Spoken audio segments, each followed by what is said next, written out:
Coming up on Lexington Now, the fire department gets a new training tower, the Bluegrass Stockyards opens its new facility, and safety around school buses. This and more up next on this week's edition of Lexington Now.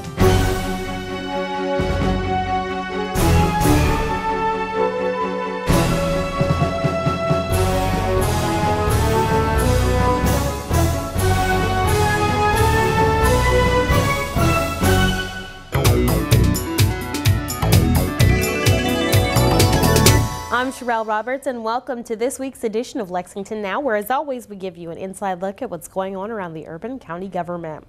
Lexington's fire department has a new training tower which will help prepare firefighters in the event of a fire in a high-rise building. The new facility was officially opened in a ceremony on September 6th. Public safety is our first priority in Lexington.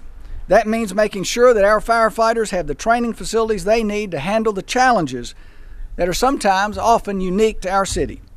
Well, we are committed to doing just that. The new fire training tower we're opening today will replace one that was built all the way back in the 1970s, over 40 years ago. That building served our city and fire department well, but it's certainly outlived its usefulness. This new tower will ensure that Lexington's firefighters continue to be among the best trained in the state and in the nation. And it will also ensure that our city's Class 1 ranking by the Insurance Services Organization, which measures the effectiveness of fire protection services in cities nationwide. I am pleased to chair the Public Safety and Planning Committee with Council. I know on behalf of Council, we are very happy to have agreed to the funding of this. As when our constituents call, when my constituents and our other council members' constituents call, they want public safety to be the best trained. And I do think ours in Lexington is the best in the country. And so we're glad to have this tower to make sure that they're trained to take care of our citizens. So thank you. We're so blessed to live in Lexington, a place where I think we have one of the strongest public safety teams anywhere. And we're able to have that because of the support that we get from the mayor and the council on a daily basis. You know, as I was thinking about what I was going to say early this morning, I thought, well, that'll be easy. I want to be thankful for all the investments that they have made and approved within public safety in the last few years. And I started making a list, and I realized very quickly that I didn't have time to list all of them because they've really done a good job. So we have a great team because we have great support, and we enjoy doing what we do in this great community that we live in. So thank you all very much. This is an important day for our department and for the safety of those who live in Fayette County. As many of you know, or may not know, but this tower was an integral part of us receiving our Class 1 cities from the ISO this year, as the mayor talked about earlier. A department is only as good as our training, and this tower will provide all types of training opportunities. So to include just a few is for high-rise buildings, all types of commercial structures, rope rescue, ladder training, and that's just to mention just a few different things that we will be doing with this tower. And none of those can be simulated without a structure like this one behind me. And also, this tower will also provide will be used by a lot of other public safety entities throughout the region, not just by Lexington, but a lot of other organizations outside of Fayette County. So this project could not have been completed without many people who came way before I was the chief. And some of them are up here today, some of them aren't with us today, but I'm probably going to leave out a couple, but I've got to name them because this project has been we were talking about it earlier, probably been about a 10-year project, and it's finally getting finalized here today. So I'm just going to go ahead and mention a few here that are here with us today. So many people worked to make this a reality. First, I want to thank Mayor Jim Gray and the council for giving us the funding to make it work out. Also want to thank retired Chief Keith Jackson, retired Assistant Chief David Mattingly, which is up front here, retired Assistant Chief Rick Jordan, which is, I don't think he's here today, retired Battalion Chief Greg Stapleton, which is up front here, retired Chief Harold Hoskins, which is sitting on the front row because he's not standing up front here. for all the hard work they did to bring this to pass. And then I'd also like to thank Battalion Chief Chris Ward, who's currently our training chief, and Assistant Chief Chris Sweat, who's also part of the administration now, and then Mr. Fitzsimons. Did he make it today? He's here. Right here he is. For all their efforts, past and present, to help make this a reality. So it could not have happened without the work of all of these individuals to get this tower up and where it is today.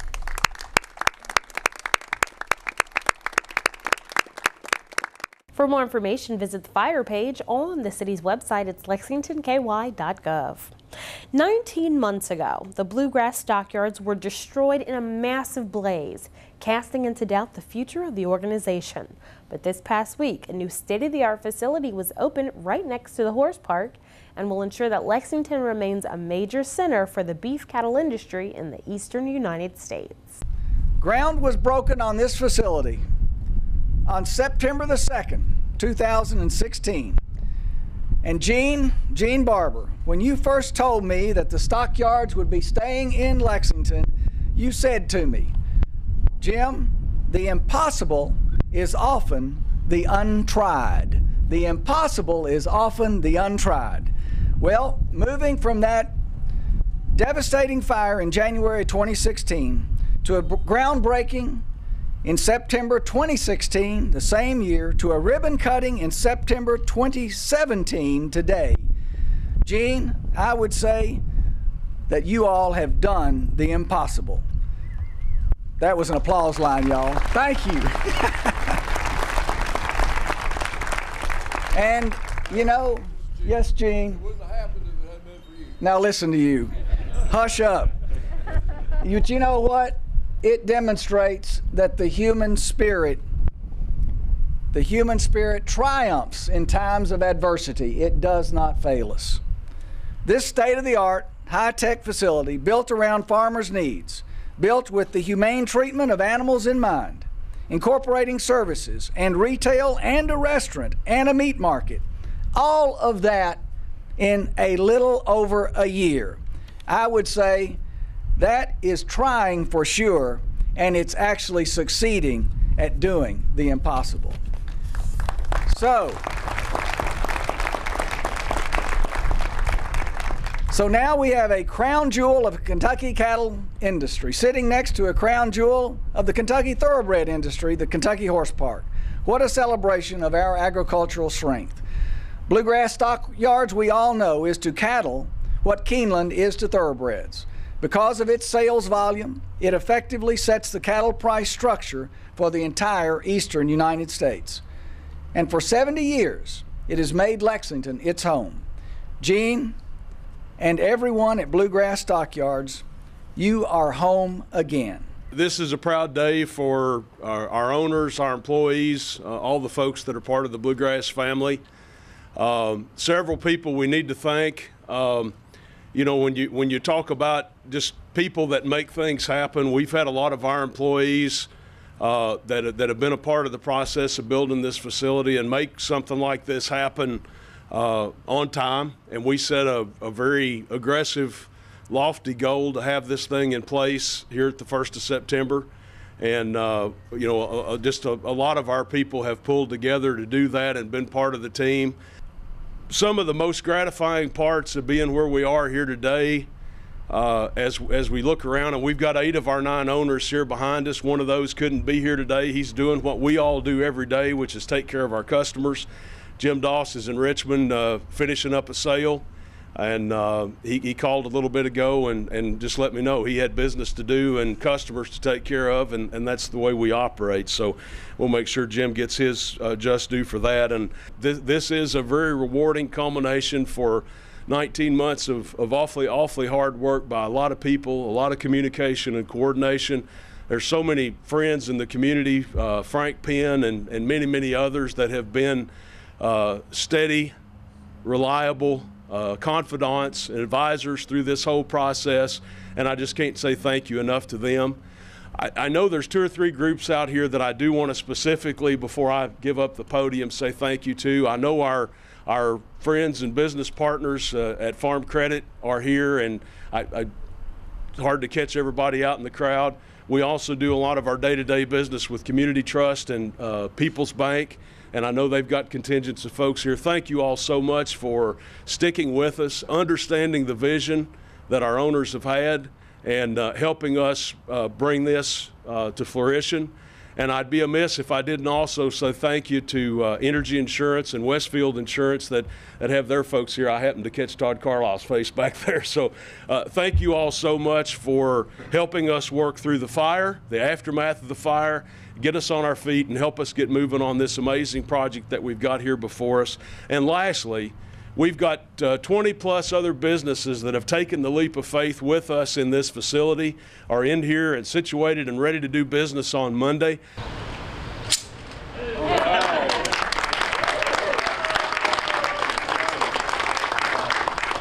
To see the full event, you can go on over to our YouTube page. It's Lex TV, and check it out. Coming up after the break, we'll tell you how you can stay safe around school buses. We have more miles of running water than any state in the continental U.S. You may not know it, but all our streams catch water directly from storm sewers on our streets. When someone tosses a cigarette butt on Main, it could end up in Town Branch. Don't trash the bluegrass.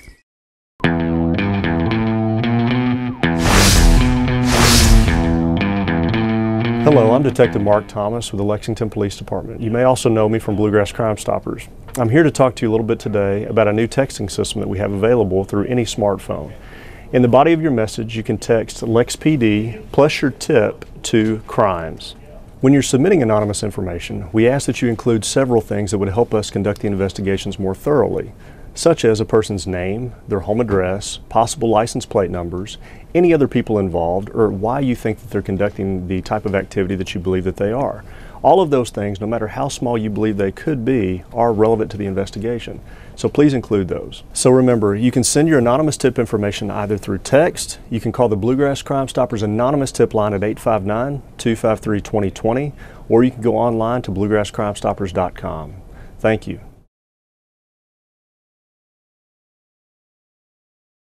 Cigarette butts are Lexington's #1 most littered item. Don't trash the bluegrass.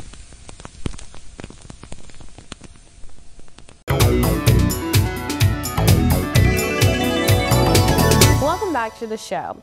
Students are back in school, and this time of year, motorists often have an adjustment period when it comes to the different traffic patterns that the school year brings. Marcus Dobbs, Transportation Director for Fayette County Schools, gives us a few tips on what to look out for. If you're out driving and if you see a group of kids and then you see a school bus, you should be prepared to get ready to stop. That's the advice Marcus Dobbs, in charge of transportation for Fayette County Schools, has for motorists, especially at the start of a new school year. A lot of times what will happen at the beginning of the school year is oftentimes we'll get calls from parents saying, hey, you've got this bus stop here and it's making me late for work. Well, you know, when school was not in during the summer, we had no bus stops. Now the students are back out to catch the bus, and we sometimes have to suggest to people, maybe you may want to leave 5 minutes earlier so then you pass by that area and you don't end up running into the bus. Mr. Dobbs cautions drivers to be extra careful in these areas because there's a procedure that the drivers actually follow, and when they're approaching a stop, they'll hit a button that activates those yellow lights. When they see those yellow lights, they want to treat it, they should treat it just like you do a traffic light out. You know, when you see the traffic light change to yellow, you don't eventually say, oh, well, let me speed up. You're supposed to prepare to stop, because although we do tell our students that they should wait until the stop arm comes out, it's easier for us to train the younger students than it is the much older students, because the high school students, they start thinking, well, I know everything what's going on, and so what they'll do as soon as that yellow light comes out, sometimes they just start walking right across the street. He tells us that anytime you see a school bus and its flashing lights, it's very important that whenever they see the stop arm out, that they stop, because you got to keep in mind we are always transporting most precious cargo, which is students. So whenever that stop arm is out, please wait until the students have crossed and that stop arm is back in before you proceed on. And while it may seem straightforward what to do on a 2-lane road, rules on 4-lane or divided roads are different. If we're traveling on Harrisburg Road, where you have 2 lanes going in one direction, 2 lanes going in the other direction, whichever direction the bus is traveling in, when that stop arm comes out, only those individuals that are traveling in the same direction of the bus has to stop in an instance, because then you've got 4 lanes. So then if you've got 2 or more lanes traveling in the same direction, only those individuals have to stop. Mr. Dobbs has a little advice for school zones. Naturally around schools, we have those flashing warning signs. They'll say school zone 25 miles per hour. The school zone is, speed limit is reduced in school zones, and people should just be really careful about, because students are walking along the sidewalks, and they're really supposed to wait till they get to where there's a cross guard to cross at a crosswalk.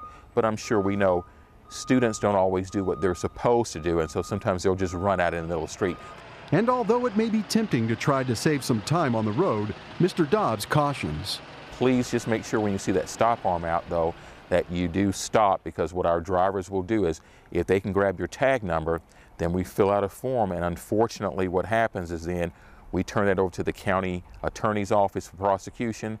That can result in a fine and 6 points on your license if you pass a stopped school bus when that stop arm is out. So please don't pass a stopped school bus when that stop arm is out. For more information, you can visit fcps.net. That's FayetteCountyPublicSchools.net. Well, the Los Angeles Lakers don't usually come to mind when you think of Lexington, but former UK basketball star and now LA Laker Julius Randle joined an enthusiastic crowd along with Mayor Jim Gray to officially open a newly renovated outdoor basketball court at the Charles Young Center. We were there to see the highlights. I'd like to thank Julius Randle for his investment to this community, and I'd like to thank Park and Rec for working with Mr. Randle on this short timetable. I think everybody can agree that this court looks good, and I think everybody can agree that Charles Young Park is more than deserving of getting a new basketball court. I know every time I come through this community or out in the neighborhood, I see tons of young people playing on this court. So I think, and I'll say on behalf of the neighborhood, thank you for this investment, and I'm pretty sure we'll get more than enough playtime on this court. Thank you. We wouldn't be here today if it wasn't for Julius. Now let me introduce Julius's wife, Kendra, and their son, Kaiden. Am I that right? Yes! Yeah, let's give it up. Now, I'm not going to take everybody's time forever, but this is a special day. What Julius has done and your encouragement of us doing this, Julius, is a big deal. You are our adopted son here in Lexington. Isn't that right, y'all? Yeah. And now he gets a lot of rewards. So I said to him earlier, I said, it's not a big deal now. And we're going to do, it's not probably a big deal to you, Julius, but what mayors do is issue proclamations. That's about all we do, some say. Is that right, Charles? Yeah, that's right. All right. What we're going to do right now, what I'm going to do, is issue a proclamation on behalf of our council member, James Brown, our vice mayor, Steve Kay, our city. And it reads this way. I, Jim Gray, as mayor of Lexington, in recognition of Julius Randle and his many contributions on and off the court, including his contribution with street ball stories to improve the courts right here at Charles Young Park, do hereby declare September the 10th, 2017 as Julius Randle Day in Lexington. Hey! Seriously, thank you guys. You know, when me and my team got together and we started this whole thing and, you know, trying to figure out how we wanted to do this was exactly my vision. To be able to bring everybody from the community together, for all you guys to be able to come together, eat, have fun, the kids play, run around. And it's funny how basketball can do that, how these courts can do that. I learned so much, you know, my time here about the history of Lexington, Kentucky basketball, but the history of this court and what it means to you guys. So I just want to say thank you for impacting my life so much when I was here, you know, my short time, my year at Kentucky, and impacting me so much to where, you know, I want to come back and do these things like this, because you guys are really like my second family. It's like my second home. So I just want to say thank you guys so much. You know, we're celebrating today, but hopefully we have a lot more to celebrate. We can keep celebrating in this court, this community. All of you guys can be a staple of that, and we can come together a lot more. So I want to say thank you guys. I love you guys. I appreciate everything. We've got another busy week ahead in the urban county government, and with it comes a full slate of televised meetings, including the General Government and Social Services Committee, the council work session, and a zone change public hearing on Tuesday. The Police and Fire Pension Board and Board of Architectural Review on Wednesday, and the Planning Commission and the Council meeting on Thursday. You can catch all of these meetings live as well as our other programming on Lex TV, channel 185, or online at lexingtonky.gov/LexTV. Well, that's all for this week's edition of Lexington Now. We'll return next week with more news from your urban county government. But in the meantime, you can keep up with what we're doing by following us on Facebook, Twitter, and YouTube. You can also get 24/7 traffic updates by following us on Twitter. Our handle for that is @LexRex. Or if you're one of those folks who likes to see exactly what's going on with your own two eyes, you can check out our live interactive cameras. They're on the city's website. You know where to find us, lexingtonky.gov. For the staff and producers at GTV3, I'm Sherelle Roberts, and that's it for now.